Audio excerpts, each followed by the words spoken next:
Seventh one, write a Python program that executes a list operation and handles an attribute error. Okay, attribute error expression if the attribute does not exist. What is attribute error? Attribute error is nothing but raised when an attribute, reference, or assignment fails. Okay, when an object, okay, list is an object does not support any attribute reference, means any methods or variables does not match with the object. Okay, if that does not match, it errors attribute error. So how we handle, we will see here. So take some list here, nums equal to 1, 2, 3, 4, 5. Okay, so try to access. So you can access this append function method, clear method, copy. These are methods you can access. Okay, there will be no error if you access this method.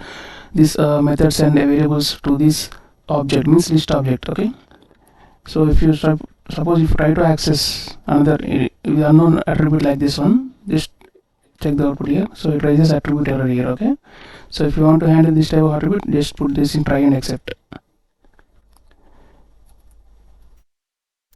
So if you want to try these exceptions, accept. Okay, attribute error,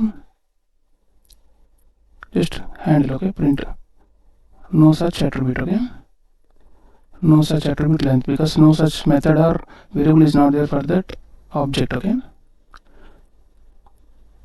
attribute length here. Okay, just execute the output now. See, no such attribute length here.